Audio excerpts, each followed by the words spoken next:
পরিবর্তন হয়েছে। অতএব আসল রূপে তাওরাত এখন আর নেই, ইনজিল আসল রূপে নেই, জবুর আসল রূপে নেই। আসমানি সকল কিতাবের নীতিগত ভাবে এগুলোর প্রতি আমরা ঈমান রাখি, কিন্তু কিতাবগুলি এখন আসল রূপে নেই, প্রক্ষিপ্ত হয়েছে। অতএব আল কোরআনুল কারীম একমাত্র কিতাব যা আসল রূপে আছে, থাকবে, কিয়ামত পর্যন্ত থাকবে, এবং এটা হলো মুহাইমিন। পিছনের যত কিতাব আছে সব কিতাবের মধ্যে মুহাইমিন। মুহাইমিন মানে এটি সংরক্ষক, মুহাফেজ, যে কাস্টোডিয়ান। পিছনের যত কিতাব, সমস্ত কিতাবের মূল শিক্ষা যা ছিল, ওই শিক্ষা এই কোরআনুল কারীমে মূল শিক্ষাগুলি সন্নিবেশিত হয়েছে। এই জন্য এটা মুহাফেজ, মুহাইমিন হয়েছে সমস্ত কিতাবের। অতএব কিতাবগুলি প্রক্ষিপ্ত হয়েছে। তাওরাতের মূল কি শিক্ষা ছিল, তাওরাতের মধ্যে পাওয়া যাবে না, কোরআনের মধ্যে পাওয়া যাবে। ইনজিলের মূল শিক্ষা কি ছিল, ইনজিলে এখন পাওয়া যাবে না, কিসে পাওয়া যাবে? কোরআনে পাওয়া যাবে। জবুরের মূল শিক্ষা কি ছিল, জবুরে এখন নাই, এটা কোরআনে আছে, যেহেতু এটা মুহাইমিন। তানজিলুম মিন হাকিমিন হামিদ لا يأتيه الباطل من بين يديه ومن خلفه تنزيل من حكيم حميد। এটা আল্লাহ পাকের পক্ষ থেকে অবতীর্ণ কিতাব। এর সামনে দিয়ে, পিছন দিয়ে, ডান দিয়ে, বাম দিয়ে কোন দিক থেকে বাতিল অনুপ্রবেশ করতে পারে না। কারণ আল্লাহ জাল্লা শানুহু তিনি ইরশাদ করেছেন, ইন্না নাহনু নাযালনা যিকরা ওয়া ইন্না লাহু লাহাফিজুন। এই জিকির আমি নাযিল করেছি, এর সংরক্ষণ আমি করে, হেফাজত আমি করব। সুতরাং এই যে হেফাজত, এই গ্যারান্টি আল্লাহ পাক নিজে দিয়েছেন, কিয়ামত পর্যন্ত কিতাব এটা সংরক্ষিত থাকবে। অতএব এই দিন, এই দিনের মূল উৎস আর কিতাবুল্লাহ, এটা অপ্রক্ষিপ্ত, মানুষের হস্তক্ষেপ মুক্ত। যেমন ভাবে নাজিল হয়েছিল তেমনি ভাবে এটা কিয়ামত পর্যন্ত সুরক্ষিত থাকবে, সুরক্ষিত থাকবে। অতএব চক্ষু বন্ধ করে এই কিতাবকে মানতে হবে। চক্ষু বন্ধ মানে কি? বিনা দ্বিধায় চক্ষু বন্ধ করবেন, আবার পড়ালেখা না করে না, আক্ষরিক করছে চক্ষু বন্ধ নয়, বিনা দ্বিধায়, বিনা শঙ্কায় এই কোরআনকে মেনে নিতে হবে। এখন এই কোরআন আবার আরেকটি কথা বলে, কি কথা বলে? কোরআন বলে, রব্বানা ওয়াবা'থ ফীহিম রাসূলাম মিনহুম ইয়াতলু আলাইহিম আয়াতিকা ওয়া ইউআল্লিমুহুমুল কিতাবা ওয়াল হিকমাহ ويزكيهم إنك أنت العزيز الحكيم। ربنا إبراهيم عليه السلام এবং ইসমাঈল আলাইহিস সালাম দুইজনে দোয়া করছিলেন, আমাদের নবী বংশে এমন এক রাসূল পাঠান তাদের মধ্যে হতে ইয়াতলু আলাইহিম আয়াতি, আপনার আয়াতগুলো তাদের উপর তিনি তিলাওয়াত করবেন, আর তাদেরকে আল কিতাব শিক্ষা দিবেন, আর ওয়াল হিকমাহ, কিতাবের উপরে কিভাবে আমল করবে সেই কর্ম কৌশল, মেকানিজম, এটাও শিক্ষা দিবেন। এটা হিকমা, উইজডম, এই প্রজ্ঞা, এটাও তিনি শিক্ষা দিবেন। ওই যাক্কিহিম, তাদেরকে পরিচ্ছন্ন করার ব্যবস্থা গ্রহণ করবেন। মূল তাজকে তো আল্লাহ করবেন, ওয়ালাকিন্নাল্লাহ ইউযাক্কি মান ইয়াশা। তাজকিয়া নবী করবেন না, নবী করবেন কে? আল্লাহ। তবে নবী কি করবেন? তাজকিয়া করার ব্যবস্থা গ্রহণ করবেন। ওই যাক্কিহিম, তাহলে এখানে হিকমা বলা হয়, হিকমা কৌশল। এই কৌশলটা কি? কোরআনের ভাষায় এটাকে হিকমা, আর হাদিসের ভাষায় এটাকে সুন্নাহ। এটা কি বলা হয়েছে? সুন্নাহ। কেন? কোরআন বলা হয়েছে তোমরা রুকু করো। রুকু কেমনে করতে হবে, রূপরেখাটা কি, কর্মকৌশলটা কি, এটা তো কোরআনে বলা হয়নি। এটা নবী সাল্লাল্লাহু আলাইহি ওয়াসাল্লাম সুন্নতে পাওয়া যাবে যে রুকু এটাকে বলে এইভাবে আপনার অর্ধনমিত হবে, মাথা পিঠ কোমর সোজা রাখতে হবে। এইগুলো তো কোরআনে পাওয়া যাবে না, কোথায় পাওয়া যাবে? তাহলে বাস্তব রূপটা পাওয়া যাবে সুন্নাহ। অতএব কোরআনকে মানার জন্য, বোঝার জন্য সুন্নাহ থেকে নিতে হবে। কারণ নবী সাল্লাল্লাহু আলাইহি ওয়াসাল্লাম ছিলেন শিক্ষক। তিনি কি ছিলেন? শিক্ষক। তিনি যে শিক্ষা দিতেন, এই জন্য তার ইয়ের মধ্যে সিলেবাসে, কারিকুলামে কিতাব একটাই ছিল। এই কিতাবটার নাম কি? আল কোরআনুল কারীম। এটাই তিনি শিক্ষা দিয়েছেন।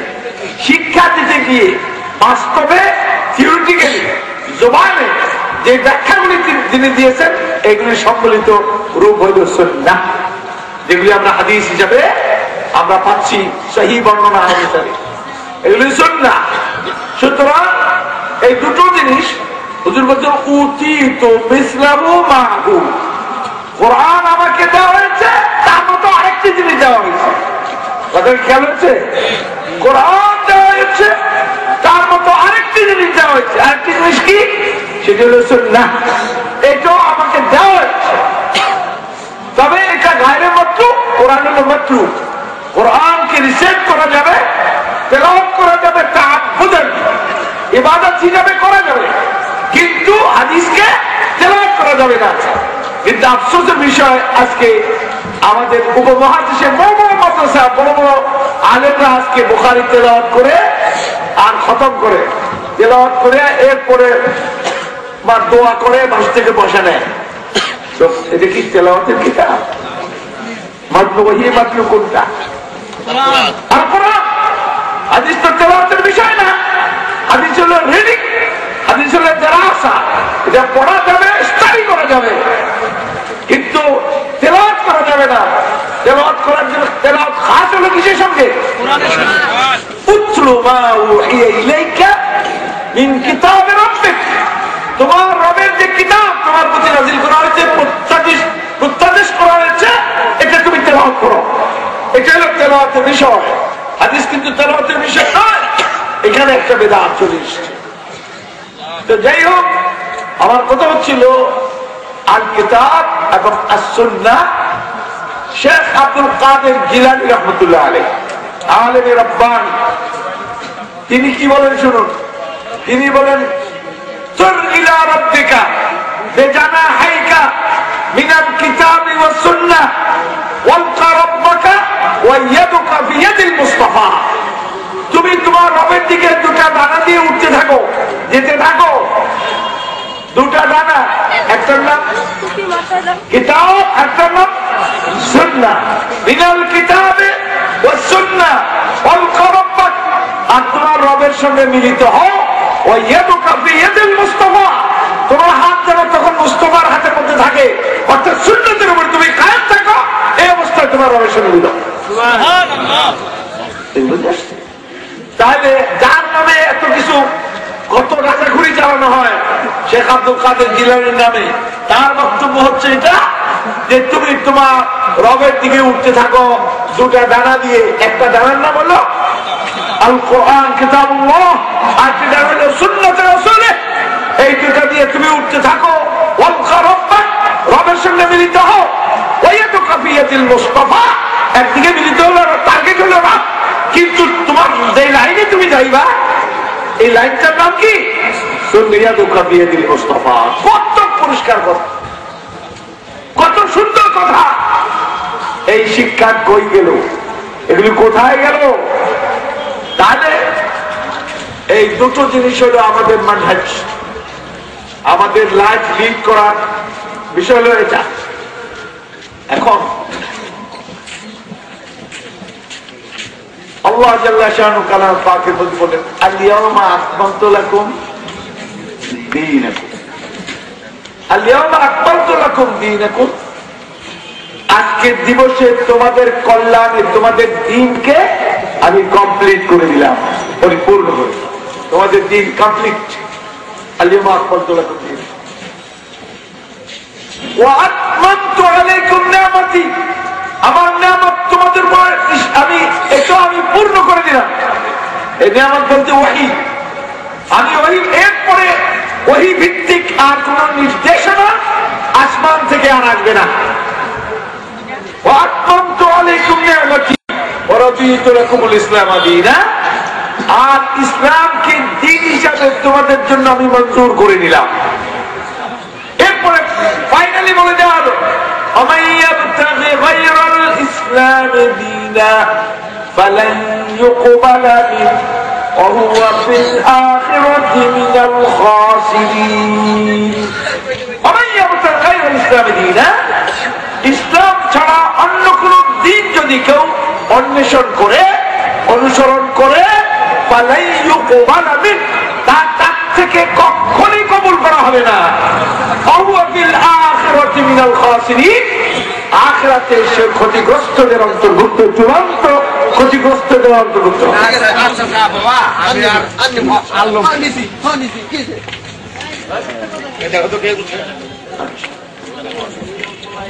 তাহলে এই যে কোরআন সুন্নাহ অর্থাৎ আল্লাহর কিতাব এবং নবী সাল্লাল্লাহু আলাইহি ওয়াসাল্লামের যে মহান সুন্নাহ, এই সুন্নাহ দুটোকে আমাদের আঁকড়ে ধরতে হবে। নবী সাল্লাল্লাহু আলাইহি ওয়াসাল্লাম চলে গেলেন, কিন্তু তিনি উপদেশ দিয়ে গেলেন তারাক্তু ফীকুম আমরাইন, তোমাদের মধ্যে দুটো জিনিস আমি চলে গেলাম, কিন্তু দুটো জিনিস রেখে গেলাম। লান তাদিল্লু, কখনই তোমরা পথ হারাবে না, তোমরা হবে না। মাইন তামাসসাকতুম বিহিমা, যতদিন তোমরা এই দুটো জিনিসকে আঁকড়ে ধরে থাকবে। এই দুটো জিনিস কি কি? আল্লাহ তাআলার কিতাব এবং নবী সাল্লাল্লাহু আলাইহি ওয়াসাল্লাম। তিনি নেই, কিন্তু কিতাবও আছে, নবীর সুন্নাহ আছে। অতএব এই দুটাকে আঁকড়ে ধরে থাকতে হবে, এর বাইরে যাওয়া যাবে। এখন সুন্নাহ, আমরা এখন কিতাব রেখে দিলাম, মাঝে মাঝে কিতাবের কথা বলবো এবং সুন্নাহ নিয়ে আলোচনা করব। এই সুন্নাহর বাইরে যদি আপনি যান, সুন্নাহর সঙ্গে সাংঘর্ষিক কোনো কিছু অনুসরণ করেন দ্বীনের নামে, এটাকে কি বলা হয়? বিদআত।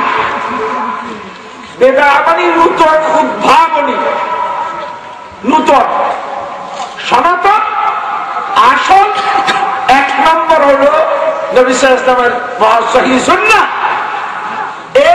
এটার বাইরে যদি আপনি চলে যান, দিন হিসাবে মানতে যান, তাহলে সেটার নাম কি হবে? বিদআত। আর সুন্নাহ বিদআতকে কি বলে শুনুন, কুল্লু মুহদাসাতিন বিদআত ওয়া কুল্লু বিদআতিন দালালাহ ওয়া কুল্লু দালালাতিন ফিন্নার। প্রতিটি নূতন উদ্ভাবনী, দ্বীনের নামে নূতন উদ্ভাবনী, এটি হলো বিদআত। এটি একটা বিধিবদ্ধ পরিভাষা, টার্মিনোলজি, বিদআত। আর কুল্লু বিদআতিন দালালাহ, প্রতিটি নূতন উদ্ভাবনী হলো গুমরাহি।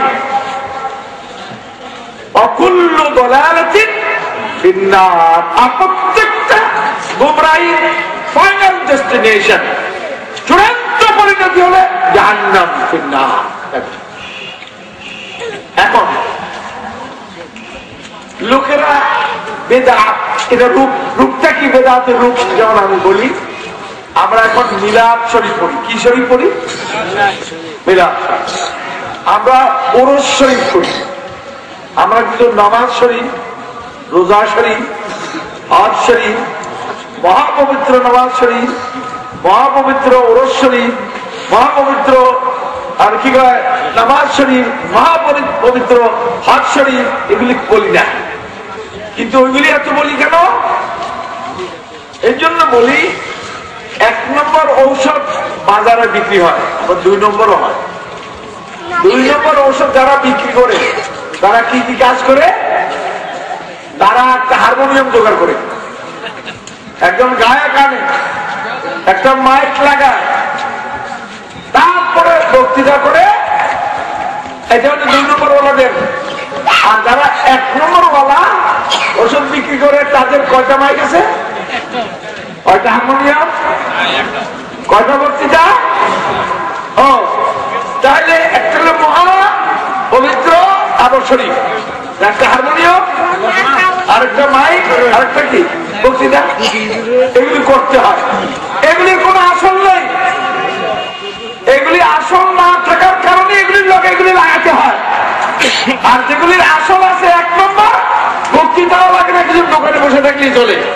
যারা 1 নম্বর ওয়ালারা ওখানে গিয়ে কিনে, আর 2 নম্বর ওয়ালারা বক্তৃতা শুনে শুনে এগুলি শোনার পরে মনে মনে করে নিব কি নিব না, নিব কি নিব না, কি তারপরে আবার কিনেই ফেলে, বক্তৃতা খেলায়। এমনি ভাবে এইগুলি আজকে বাজারে চালু হয়ে গেছে। এগুলি নবী সাল্লাল্লাহু আলাইহি ওয়াসাল্লামের সুন্নতে নেই। নবী সাল্লাল্লাহু আলাইহি ওয়াসাল্লাম নিজে করেননি, সাহাবায়ে কেরাম করেননি, তাবেঈনরা করেননি, তাবেঈন করেননি। এগুলি নতুন উদ্ভাবনী। এখন যে নতুন উদ্ভাবনী করা হলো, এটা কি খারাপ উদ্দেশ্যে করছেন না ভালো উদ্দেশ্যে? ভালো উদ্দেশ্য, নিয়ত ভালো ছিল। কারণ নিয়তটা তো ভালো এই জন্য যে আল্লাহরে খুশি করা, নবী সাল্লাল্লাহু আলাইহি ওয়াসাল্লাম খুশি করা, নবীর মুহাব্বত এটা প্রকাশ করা। এইভাবে তারা ভালো নিয়তে ভালো জিনিস মনে করেই তারা করে। আমরা সন্দেহ করি না খারাপ নিয়তে করতেছি না, ভালো নিয়তে করে। ইমাম মালিক রহমতুল্লাহ আলাইহি এই ব্যাপারে চূড়ান্ত কথা বলেছেন এবং খুব সুন্দর কথা বলেছেন, অল্প কথায় বলে দিয়েছেন। তিনি বলছেন, মানিত্তাদা ফিল ইসলামে বিদআতান, যে ব্যক্তি ইসলামের মধ্যে নতুন কিছু চালু করলো, ওয়া ইয়ারাহা হাসানাতান, আর সে দেখলো জিনিসটা খুব সুন্দর হয়েছে, সবাই মিলে মিলাদ শরীফ, ইয়া নবী সালাম আলাইকা, ইয়া রাসূল সালাম আলাইকা, মাঝখানে আবার কিছু গান টান করে আমরা আবার কয় কোরাস হিসাবে গায়টা, এগুলি বিভিন্ন ভাষায় কিন্তু সুন্দরই শুনছে। আমি তো এক সময় গাইছি, পয়সা পাইছি, তবে আল্লাহর রাস্তায় এগুলি খরচ করে নিয়েছি। এগুলি আমিও কম গাইনি, খুব গেছি। এইগুলো ফজিলত বয়ান করেছে, আর সে দেখছে খুব সুন্দর জিনিস হয়েছে। নামাজের পরে সম্মিলিত ভাবে কি করা, মুনাজাত করি, আর লোকেরা কি কয় আমিন আমিন করতে থাকে। ইমাম সাহেব হাত তুলে মুনাজাত করেন, অথচ একটা সহিহ বর্ণনায় আসে নাই নবী সাল্লাল্লাহু আলাইহি ওয়াসাল্লাম এইভাবে জামাতের সঙ্গে তিনি হাত তুলে মুনাজাত করছেন।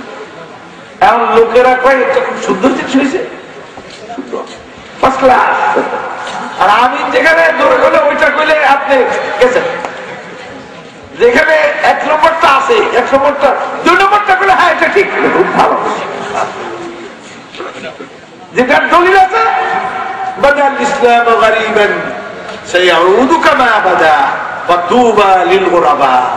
ইসলাম যখন যাত্রা শুরু করেছিল তখন ছিল অপরিচিত। নবী সাল্লাল্লাহু আলাইহি ওয়াসাল্লাম যখন লা ইলাহা ইল্লাল্লাহ দাওয়াত দিলেন, লোকেরা কি করেছে, আজআলাল আলিহাতা ইলাহান ওয়াহিদান ইন্না হাযা লাশাইউন উজাব। এতগুলি এলার ইবাদত বندگی আমরা করি, এই বেকার সব এলারে বাদ দিয়া এক ইলা বানিয়ে ফেলছে। এটা বড় আশ্চর্যজনক ব্যাপার, আশ্চর্যের ব্যাপার। ইন্না হাযা লাশাইউন উজাব মা সামি'না বিহাযা ফি আবাইনিল আউয়ালিন। আমাদের বাপ দাদা সব দুষ্টির কথা আমাদের এগুলি শুনি নাই, যেগুলি মুহাম্মদ কইতে আছে। নাউযুবিল্লাহ। তাহলে ইসলাম ছিল অপরিচিত, ওরা এখানে অবাক হয়েছে। আজকে এইগুলি করলে সহি ইসলামের কথা বললে লোকেরা আবার কি করে, ইসলামের অপব্যাখ্যা দিচ্ছে। এরা ইসলামের কি দিচ্ছে, অপব্যাখ্যা দিচ্ছে, ইসলামের ভুল ব্যাখ্যা দিচ্ছে। এগুলি সহি। এখন ওইটা আমিন, ওই জায়গা থেকে আমিন কোরআনে চলে গেছে। ওই নামাজের পরে সবাই ইমাম সাহেব, নবী সাল্লাল্লাহু আলাইহি ওয়াসাল্লাম নামাজের পরে যে আমলগুলি করতেন, আচ্ছা সে আমলগুলি বাদ পড়ে গেল। নতুন এরা কিছু বানিয়ে, আমিও করছি মনে হয়, আমি তো সেদিন ছাড়ছি, বেশি দিন না, জামিয়া কাশ্মীর থেকে ছাড়া শুরু করেছি, আমার মনে বছর 10-এর বেশি না। এরপরে আমার কন্ট্রোলে যে কটা মসজিদ আছে সবগুলি থেকে বাদ, ইয়েতে বিশ্ববিদ্যালয়ের বাদ। বিশ্ববিদ্যালয় থাকবো, আপনি এখানে আসতে থাকবো। তারপরে আর কি, আমি উত্তরা মসজিদে নামাজ পড়ি, ওখানে বাদ। ওখানে এক মেম্বার, মসজিদের মেম্বার আমার দেখতে পারে না, কিন্তু সইতেও পারে না, দলিলটাই করবো। তো বাইতুল মুকাররমে গিয়ে খতিব সাহেব হুজুর কাছে কি বলছে, হুজুর আমার মওলানা জাফরি উনি এই সম্মিলিত মুনাজাত করেন না নামাজের পরে, তো আপনাদের কোন এটা কোন দলিল নাই? তো উনি বলেন আমি তো পড়ি, আমি তো পড়ি। তো এরপরে অন্য মানুষের কথা বলে, ওই লোক আবার কয় হুজুর দলিল তো কইলেন, আমি করি জাগিয়ে গেছে।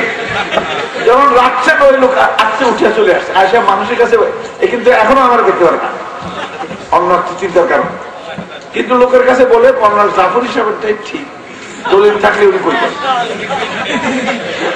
দলিল থাকলে উনি বলতেন। তো যাই জিনিসের দলিল নেই ওটা আপনারা করেন কেন? যাই হোক, আমি কথাটা আবার ফিরে আসবো। ইমাম মালিক কি বলছে,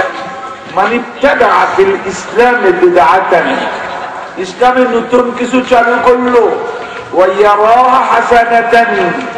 আর দেখলো এটা খুব সুন্দর হয়েছে,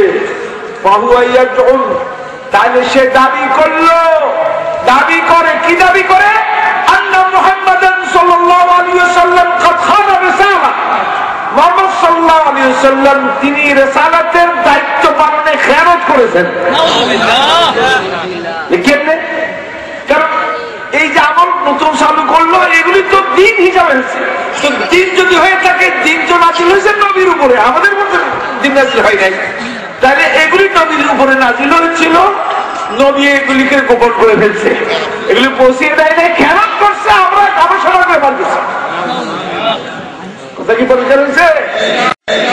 আমরা এই ব্লেমটা দিচ্ছি নবী সাল্লাল্লাহু আলাইহি ওয়াসাল্লামের প্রতি, অথচ কোরআন কি বলে শুনুন, ومن أظلم ممن كتم شهادة عنده من الله, ওর চাইতে বড় জালিম আর কে, যার কাছে আল্লাহর পক্ষ থেকে একটি কথাও জানা থাকে, আর এটা যদি সে গোপন করে দেয়, প্রকাশ না করে, প্রচার না করে, তার চাইতে বড় জালিম আর কে আছে?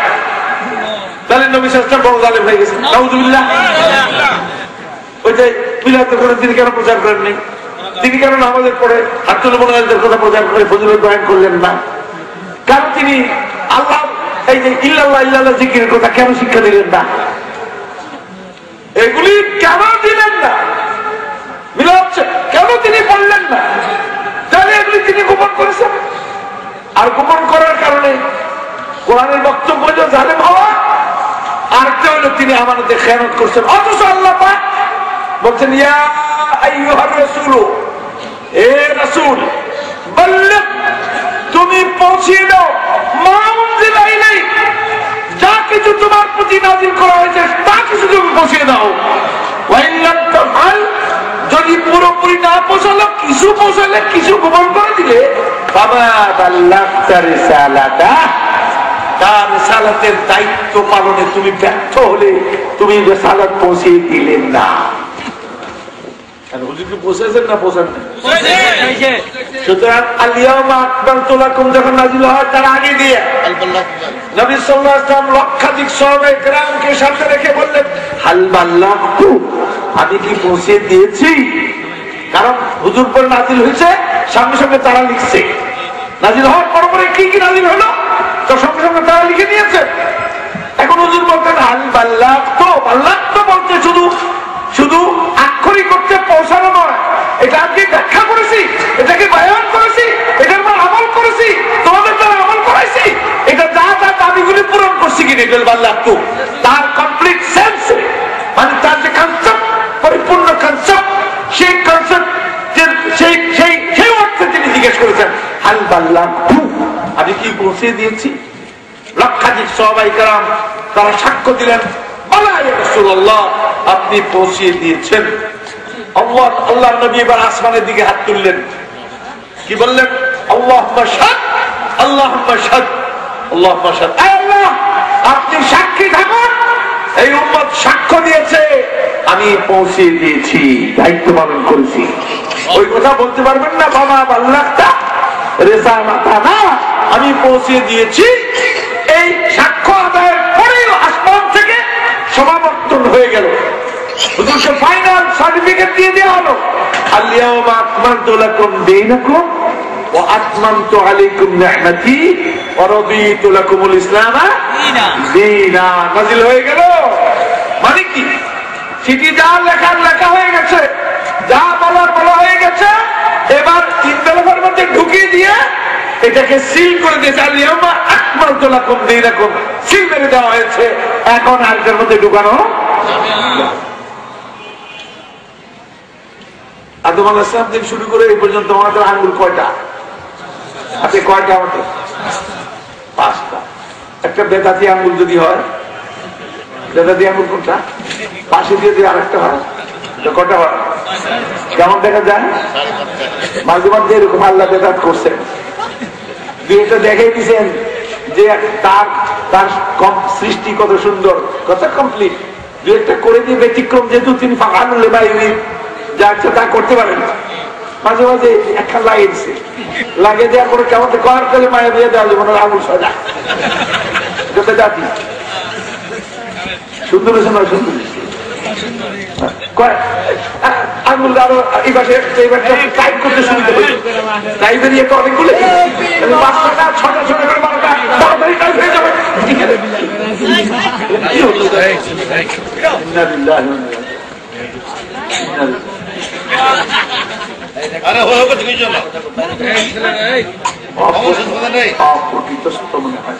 আচ্ছা যা শুনুন কি ইমাম মালিক কি বললেন? ইমাম মালিক বললেন তাহলে সে দাবি করে কথা বলতে চায় আন্না মুহাম্মদ সাল্লাল্লাহু আলাইহি ওয়াসাল্লাম قد خان الرسالة, তিনি রিসালাত পৌঁছে দিতে তিনি খেয়ানত করেছেন। অথচ আল্লাহ পাক বলেন আল-ইয়াওমা আকমালতু লাকুম দীনাকুম। এই আয়াত নাযিল হয়েছে নবীর জীবনে না আজকে? নবীর জীবনে। তো নবীর জীবনে যখন এটা কমপ্লিট হয়ে গেল, এবার ইমামের জাজমেন্ট দিচ্ছেন।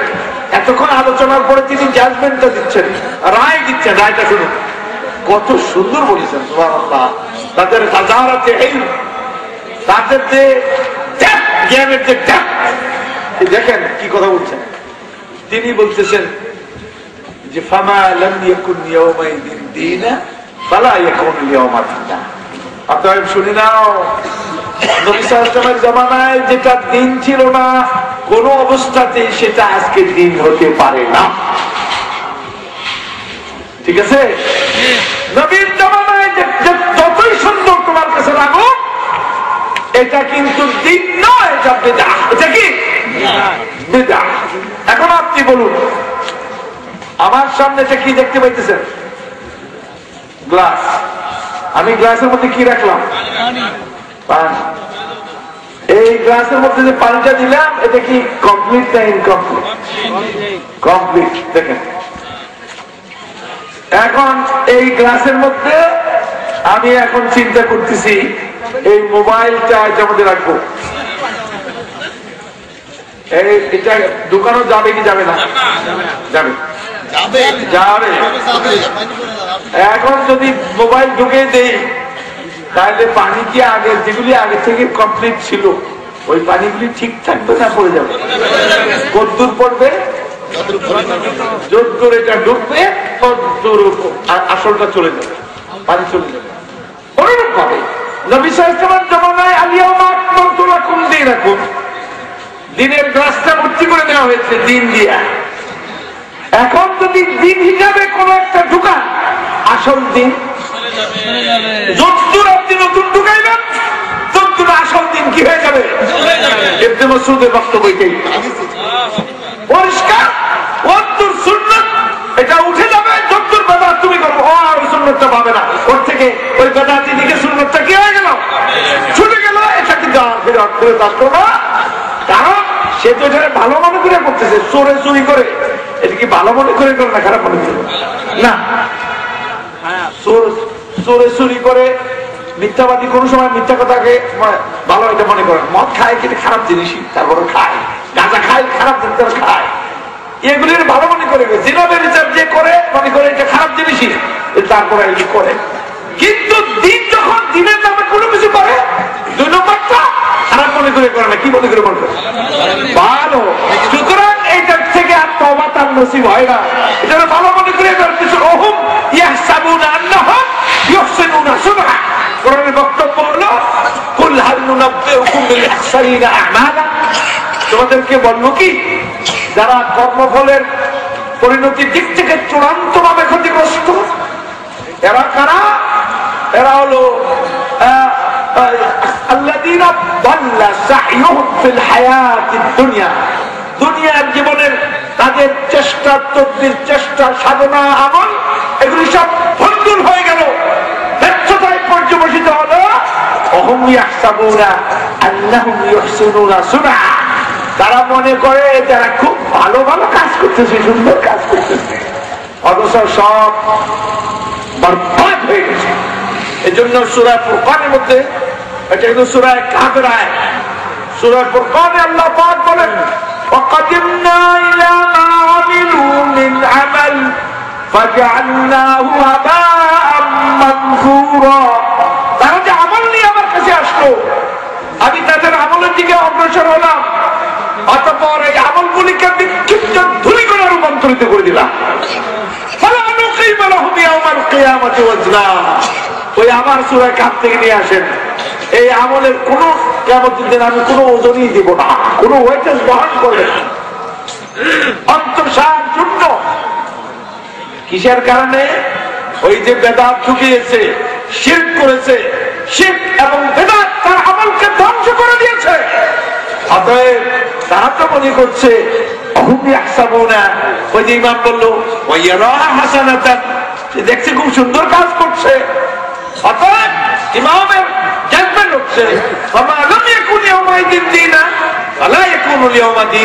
যতই তোমার কাছে লুক্রেটিভ হয়, আকর্ষণীয় হয়, তোমার জজমার কাছে ভালো লাগে, এটা সুন্দর লাগে, এখন লোকেরা জিকির করে, জিকির এই দেখেন জিকির করে, জিকিরের মারাতেব 4টা। কি কি? সুবহানাল্লাহি আলহামদুলিল্লাহি ওয়া লা ইলাহা ইল্লাল্লাহু ওয়াল্লাহু আকবার। হাদিসে এই 4টা আপনি জিকির এটাকে একসঙ্গে করেন অথবা মুফরাদান আলাদা আলাদা করেন, মুফাররাকান করেন। সুবহানাল্লাহ আলহামদুলিল্লাহ, সুবহানাল্লাহ সুবহানাল্লাহ সুবহানাল্লাহ, আলহামদুলিল্লাহ আলহামদুলিল্লাহ আলহামদুলিল্লাহ, লা ইলাহা ইল্লাল্লাহ লা ইলাহা ইল্লাল্লাহ, আল্লাহু আকবার আল্লাহু আকবার, অথবা একসঙ্গে সুবহানাল্লাহ আলহামদুলিল্লাহ লা ইলাহা ইল্লাল্লাহ। এখন ঠিক আছে, লোকেরা জিকির করে, কিন্তু এর দূর নিয়ে তারা রাজি না। তারা মনে করে এর দূর হইলে পেট ভরে না, আর একটু লাগে। তো কি কি লাগে?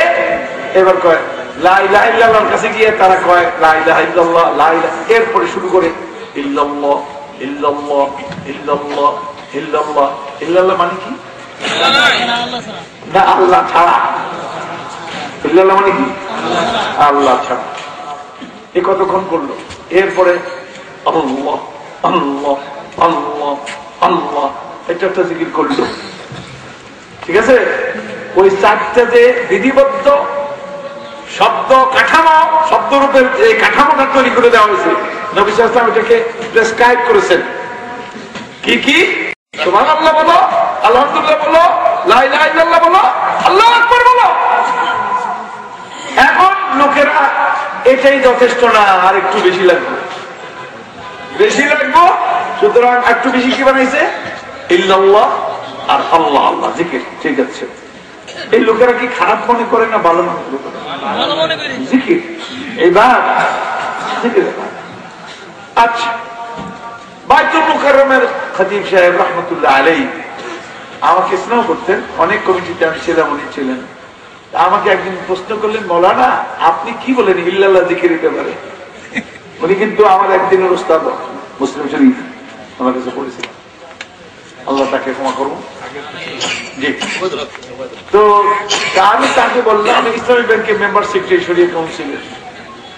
তো উনি আমাকে যখন জিজ্ঞেস করেন, বলি বড় আলেমদের ব্যাপার, আমি তো ছোটখাটো মানুষ, আপনি জিজ্ঞেস করেন বললেন, তারপর আপনার মতামত আমি চাই। আমি বললাম হুজুর আমার তো একটা নীতি আছে, স্ট্যান্ডার্ড আছে, সেই স্ট্যান্ডার্ড আমি বলবো। বলি সেটা কি? আমি বললাম যে হুজুর এটা কি ইবাদত হিসাবে করছে লোকেরা না কি হিসাবে করছে? জিকিরটা কি ইবাদত হিসাবে করতেছে? হুজুর চুপ করেছেন, কিচ্ছু কইলেন। আমি কইলাম যে নিশ্চয়ই ইবাদত হিসাবে করছে, কারণ আকিমিস সালাতা লিযিকরি, সালাত তো ইবাদত, নামাজ। আকিমিস সালাতা, সালাতকে কায়েম করো লিযিকরি, আমার জিকিরের জন্য। সুতরাং জিকিরটা ইবাদত। জিকিরটা কি ইবাদত? তো ইবাদত করতে গেলে হুজুর তাওকীফ লাগে। সারে শুনেন, একটা হলো ইবাদত, আমাদের দিনটা দুই ভাগ করে দেন, একটা হলো ইবাদত আর একটা হলো মুআমালা। বুঝে আসছে? মুআমালা হলো আমাদের পারস্পরিক লেনদেনটা হলো মুআমালা, বিয়ে শাদী, ক্রয় বিক্রয়, এগুলি সব শিক্ষা দীক্ষা, এগুলি সব মুআমালা। আর ইবাদত হলো আল্লাহ এবং তার বান্দার মাঝখানে পারস্পরিক লেনদেন। কথা কি বুঝে আসছে? ওটা হলো ইবাদত, এটা হলো মুআমালা। তো ইবাদত আর মুআমালার দুটা নীতি, দুটা আসল মিনাল উসুল। একটা হলো আল আসলু ফিল ইবাদাতি আল মানউ, ইবাদতের মূল কথা হলো করা যাবে না। লা দিয়ে শুরু করছে, কি দিয়ে শুরু করছে? লা লা না না। হ্যাঁ, যতক্ষণ পর্যন্ত করার দলিল না পাওয়া যাবে ততক্ষণ পর্যন্ত না, আর যখন দলিল পাওয়া যাবে তখন হ্যাঁ। লা ইলাহা ইল্লাল্লাহ, ইল্লাল্লাহ দিয়ে ইসবাত করতেছে। তাহলে কি হলো?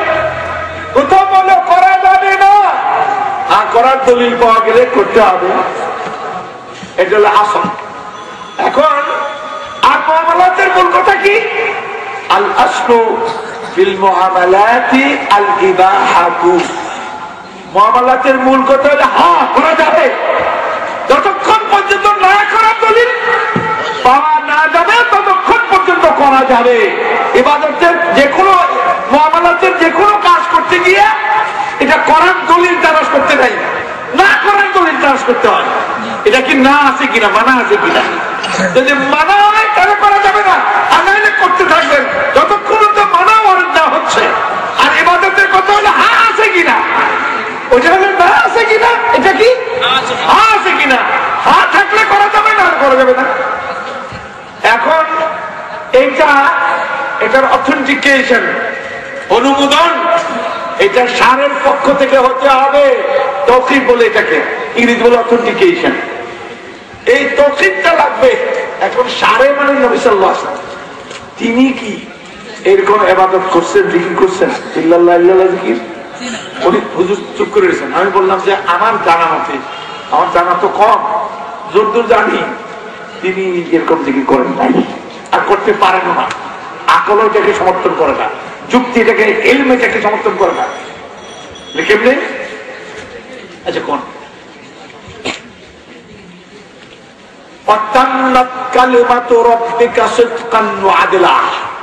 তোমার রবের কালিমা কমপ্লিট হয়েছে, সিদকান মানে সততার দিক থেকে, ওয়াদিলান এবং জাস্টিসের দিক থেকে। কয় দিক থেকে? দুই দিক থেকে। সিদকান ওয়াদিলা, তাহলে লা ইলাহা ইল্লাল্লাহ, নেই কোনো হক মাবুদ আল্লাহ ছাড়া। এই কথাটা কমপ্লিট না ইনকমপ্লিট? কমপ্লিট। এখন এটা দুই টুকরা করে, আঘাত করে দুই টুকরা করে, দুই টুকরা করার পরে এখন ইল্লাল্লাহ কর, ইল্লাল্লাহ আল্লাহ ছাড়া। এটার মধ্যে সত্যতা আছে? আল্লাহ ছাড়া কি সত্য কথা? আচ্ছা, এটার মধ্যে জাস্টিস, ইনসাফ আছে? নাই। ওইটা সত্য কথা, ইনসাফ। আল্লাহ ছাড়া কোনো মাবুদ নাই, এটা ইনসাফের কথা। তিনি রব, এই জন্য তিনি এলাহ। রব কি? আসমান সৃষ্টি করছেন তিনি, জমিন সৃষ্টি করছেন তিনি, আমাকে সৃষ্টি করছেন তিনি। অক্সিজেন, হাইড্রোজেন, নাইট্রোজেন, নিয়ামত, খান, মাছ, পুষ, তরি, তরকারি, অল দিস থিংস, এগুলি সবকে তৈরি করেছেন। সুতরাং তিনি সৃষ্টি করেছেন নুন খাই যা গুন গাইতা। এটা হলো জাস্টিস, ইনসাফের কথা নাকি? তো নুন খাইলাম তা, এই জন্য কোন তারি গাইব, এবার তো তারি করবো, আর কারো করবো। এটা হলো আদালত, একটা হলো সাদাকাত, আর একটা কি আদালত।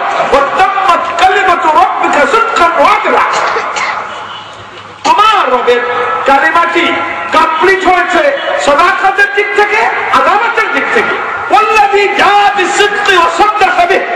যিনি এই সত্য কথাটি নিয়ে এসেছেন এসেছেন, মোহাম্মদ সাল্লাল্লাহু আলাইহি ওয়াসাল্লাম লা ইলাহা ইল্লাল্লাহ নিয়ে এসেছেন, সত্য কথা কি তিনি নিয়ে এসেছেন, যা বিশুদ্ধ ও সত্য কবে, আর আমরা এটা সত্যায়ন করলাম, ঈমান আনলাম, আমরা বললাম এটা ঠিক, আমরা কি বললাম এটা সঠিক। সুতরাং তাইলে এই লা ইলাহা ইল্লাল্লাহ, ইল্লাল্লাহ আমরা সঠিক কই নাই, আর লা ইলাহা, আচ্ছা ঠিক আছে হুজুর, ইল্লাল্লাহ যদি জায়েজ হয় তো লা ইলাহা জায়েজ হবে, কথা তো দুটোটা আল্লাহর পক্ষ থেকে আসছে। এখন আপনি ইল্লাল্লাহ জিকির করেন, তো লা ইলাহা জিকির কেন করবেন না? যদি এটা জায়েজ হয় তো জায়েজ হবে, ওটা হলে লা ইলাহা, লা ইলাহা নাই কমে, নাই কমে, এটা তো তোমরা করো না, তোমরা এক অংশ নিলা আর কোনো বাদ দিলা, তোমাদের এখতিয়ার কে দিল? কে দিল তোমাদেরকে? আল্লাহর কালামকে, আল্লাহর কালেমাকে খণ্ডিত করে এক অংশ বাদই দিয়ে দিলা, আর এক অংশ জিকির করা অর্থ, এটারও কোনো অর্থ হয় না। এটা মধ্যে তাল চলে, কিন্তু আসলে তাল না, এটা বেতাল। এটার মধ্যে তাল আছে, কিন্তু তালের অর্থ হলো কি? বেতাল, বেতাল হয়ে যায় বলে। ইন্না লিল্লাহি ওয়া ইন্না ইলাইহি রাজিউন। আমি বেতাল আর হুজুর এইভাবে বলি নাই, ওইভাবে বললাম যে হুজুর আবার লা ইলাহা কই গেল, কাজে এটা কি জায়েজ? আপনি কি এটা বাদ করতে পারেন? তো উনি শুনতেই আছেন আমার কথা, আমার ব্যাখ্যাগুলি শুনতেছেন, লা ইলাহা ইল্লাল্লাহ, এটা হইল না। যখন এই কথা বললাম হুজুর বুঝে ফেলছেন যে আমি যেগুলি বলছি এর পিছনে দলিল আছে, তৌকিফও আছে, আর উনি যেটা বলতে সমর্থন করতে চান এটা সঠিক না, বুঝছেন? বুঝে উনি কি জবাব দিলেন? উনি বললেন আসলে ইবাদত হিসাবে করেন না, রিয়াজত হিসাবে করেন। আল্লাহ তাকে ক্ষমা করুন। রিয়াজত তিনি ওস্তাদ তো, এবং তাই অনেক ভালো কাজও করেছেন, এরকম একটা ব্যক্তিত্ব এখন নাই, সবাইকে ডাক দিলে কথা শোনার মতো এখন কেন্দ্রীয় ব্যক্তি নাই, এগুলির সত্ত্বেও তিনি একজন বড় ব্যক্তি ছিলেন, আল্লাহ তাকে ক্ষমা করুন। তবে তিনি বুঝতেন, আন্দাজি খেয়াল করেন না, বুঝতেন। তো তিনি বলতে, তাহলে তিনি কি করলেন? তিনি বললেন যে রিয়াজত, রিয়াজত বললেন ইংরেজি বলে এক্সারসাইজ করা, এটা কি হইতেছে? এক্সারসাইজ বললেন, এক্সারসাইজ। আমি আর কিছু বললাম না, খালি মুখটা চেপে চলতাম, এটা ইবাদত না রিয়াজত করতেছে, এটা রুহানি রিয়াজত করে, রুহানি রিয়াজত তিনি করতেছেন। এটা কি সুন্নত অনুযায়ী হচ্ছে? নবী সাল্লাল্লাহু আলাইহি ওয়াসাল্লাম এটা করেছেন এইভাবে? ও, তিনি করেন নাই, অতএব এটি বিদআত হবে। আর লোকেরা এটাকে সুন্নত হিসাবে, এটা ইবাদত হিসাবে করে, কি হিসাবে করে? ওয়াহুম ইয়াহসাবুনা আন্নাহুম ইহসিনুনা সুনআ, তারা সুন্দর কাজ করছে। এরপরে আসুন আরেকটা জিকির করে, কি? আল্লাহ আল্লাহ আল্লাহ আল্লাহ। এটা কি যায়? দলিল কি? এই যে পূর্ব পাকিস্তান এবং পাকিস্তান মিলিয়ে নিখিল পাকিস্তানের মুফতি আজম মারিফুল কোরআন লিখছেন, হযরত মাওলানা মুফতি শফি সাহেব রাহমাতুল্লাহ আলাইহি, আলেম ছিলেন, হাদিসের খুব খেদমত করেছেন তিনি, ইলমে মাশাআল্লাহ বাহরুল উলুম, সন্দেহ নেই। কিন্তু যে যত বড়ই হোক, কুল্লুকুম খাত্তা খায়রু খাত্তাইন তাওয়াবুন, প্রত্যেকই তোমরা ভুল করো। নবী সাল্লাল্লাহু আলাইহি ওয়াসাল্লাম এই হাদিসটা এখন কোন নাই, সাহাবাদের মাঝে বলেছেন, কাদের মাঝে বলেছেন? তোমরা প্রত্যেকেই ভুল করো। সুতরাং হযরত ওমর রাদিয়াল্লাহু তাআলা খুতবা দিচ্ছেন আর বলেন, দেন মোহর কম করো। এক মহিলা কয়, খবর আছে। বলি কি খবর? আপনি যে বলেন দেন মোহর কম করতে, তো সূরা নিসার আয়াত দিয়ে আপনি কি করবেন, কি ব্যাখ্যা করবেন? ওয়া আতাইতুম ইহদাহুন্না কিনতারা, তুমি তোমার স্ত্রীদের মধ্যে যে কাউকে স্তূপ পরিমাণ এক তাল সোনা রূপা হীরা জহরত চুনি পান্না ঐশ্বর্য সম্পদ এক তাল অবন্তি দিয়ে দাও, আর তাকে যদি তালাক দাও তো আমও যাবে, সালাও যাবে, বউ যাবে, এগুলো যাবে, এক অপরকে ফেরত নিতে পারবে না। তাহলে এই আয়াতের দ্বারা বুঝে গেল বউ তার স্বামী থেকে এই দর কষাকষি করে এক তালও আদায় করে নিতে পারে, কোরআন জায়েজ কয়। আর আপনি যে না করছেন, দলিলটা কি? আপনার কাছে দলিলটা কি? হ্যাঁ, কর্ম করা যায়, এটা তো আমাদের পারস্পরিক ব্যাপার, কে কত দিয়া পারে, কে কত নিয়ে পারে। আপনি রাষ্ট্র ক্ষমতায় বসে এই ক্ষমতার আসলে প্রশ্ন দিয়ে বসে বলছেন কম করা, অর্ডার দিয়েছেন কোন ক্ষমতা বলে? এই উৎসটা জানতে চাই। ওমর রাদিয়াল্লাহু তাআলা চেহারা ছিলেন না, তিনি বুঝে ফেলছেন তিনি ভুল করেছেন, কিন্তু তখন সঙ্গে সঙ্গে কি বললেন? আসাবাত ইমরাআতুন ওয়া আখতা ওমর, একটি মহিলা সঠিক কথা বলল, ওমর কিন্তু ভুল করে ফেলল। সুবহানাল্লাহ, সুবহানাল্লাহ। দেখেন এরা কিন্তু সাহাবায়ে কেরাম, তার পায়ের ধুলা সমান, কিন্তু কেমন সুন্দর করে। শুধু তাই, তিনি যখন ক্ষমতায় আসেন, তার নীতি নির্ধারণী বক্তৃতা শুনুন।